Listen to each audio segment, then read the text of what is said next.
Saudara, pemilu 2024 menjadi ajang pembuktian bagi mereka yang merasa mampu untuk mengemban amanat rakyat. Di antaranya melalui jalur legislatif. Namun tak sedikit dari para caleg tersebut yang terpaksa gigit jari lantaran berdasarkan perhitungan sementara mereka gagal maju jadi anggota dewan. Masalahnya, kekecewaan seringkali diluapkan dengan hal yang justru mengganggu masyarakat.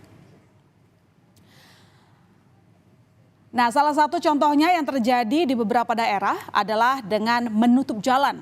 Para caleg yang merasa tidak puas dengan hasil penghitungan suara melakukan penutupan jalan yang pastinya mengganggu akses transportasi. Ada-ada saja memang. Padahal katanya mau jadi wakil rakyat, tapi kok malah menyulitkan rakyat? Ya, seperti inilah saudara penutupan jalan yang dilakukan seorang calon anggota legislatif di desa Nuamuri, Kabupaten Ende, Nusa Tenggara Timur. Jalan antar desa di Kecamatan Kelimutu itu ditutup dengan menggunakan batako setinggi lebih dari 1 meter.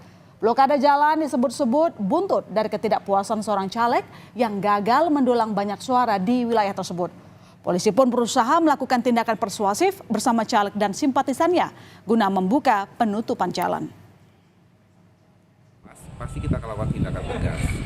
Jika ada klaim-klaim yang merasa bahwa itu asetnya yang bersangkutan, aset pribadi, sedangkan itu sudah dihibahkan menjadi aset bersama, kemudian dilakukan pemaksaan dengan memblokir dan sebagainya. Jika kita teliti itu melanggar hukum, ya pasti akan kita lakukan tindakan tegas.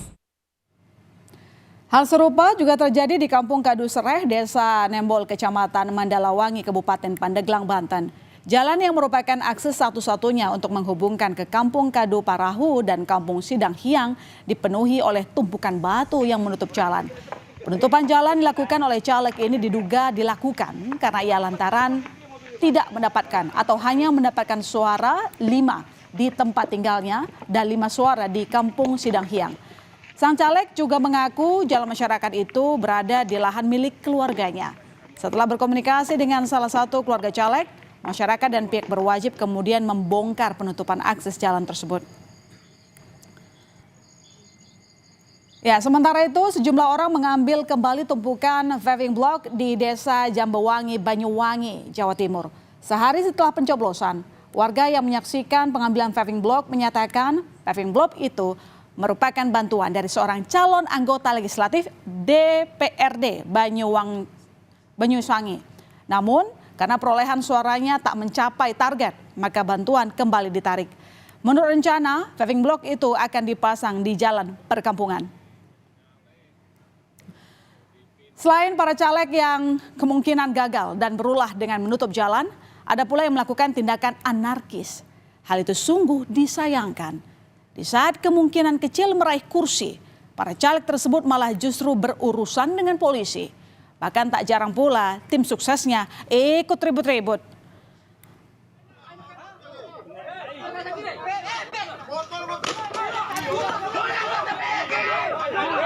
Di Kabupaten Bima NTB ini, perusakan dan pembakaran tempat pemungutan suara dilakukan sejumlah orang saat penghitungan suara di Kabupaten Bima, Nusa Tenggara Barat, 15 Februari lalu.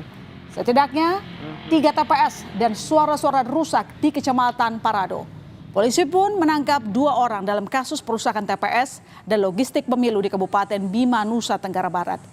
Diduga peristiwa ini melibatkan oknum caleg. Lantaran saat insiden terjadi, sekelompok orang yang mengacau ke TPS meminta ada data-data suara yang ditambahkan untuk caleg tertentu. Perkembangan pemungutan suara, ya adanya peristiwa yang sudah kami dapat antisipasi dengan mengamankan 2 orang terduga, ya, terduga pelaku. Itu yang pertama. Yang kedua, kami akan berkoordinasi dengan Bawaslu untuk melakukan penegakan hukum secara terpadu dugaan tindak pidana pemilu.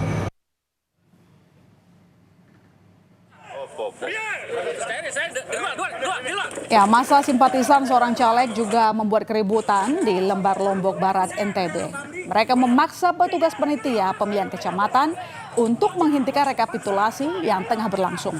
Masa tersebut mengaku kecewa karena hasil perhitungan di TPS yang diduga syarat dengan kecurangan dan berlanjut hingga ke rekapitulasi di tingkat kecamatan. Meski demikian, Petugas memastikan proses rekapitulasi berlangsung terbuka tanpa ada kecurangan. Sementara bentrokan terjadi antar dua tim sukses calon anggota legislatif di Dusun 5 Barak Induk, Desa Harapan Maju, Kecamatan Seilepan, Kabupaten Langkat, Sumatera Utara. Akibatnya, 6 rumah warga rusak.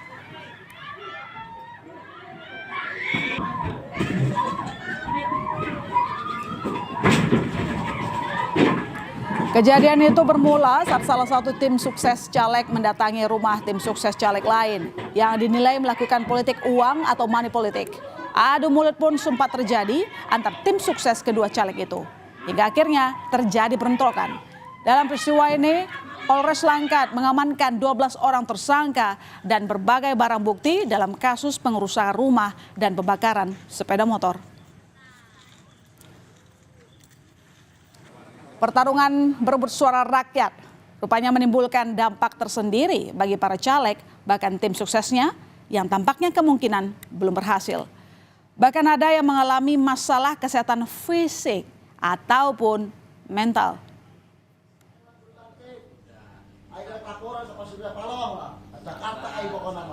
Acan pokoknya dilantik, harus dilantik. Aing sampai 3 bulan berjuang siang malam. Ya, seperti salah satu tim sukses caleg dari salah satu partai di Kabupaten Cirebon, Jawa Barat ini. Ia mengalami depresi dan tak berhenti meracau serta meminta calon anggota legislatif DPRD Kota Cirebon yang dijagokannya segera dilantik. Guncangan yang dialami salah satu tim sukses itu bukanlah tanpa sebab. Lantaran ia sudah menjual 2 sepeda motor dan tanah miliknya untuk modal memenangkan calon yang dijagokannya.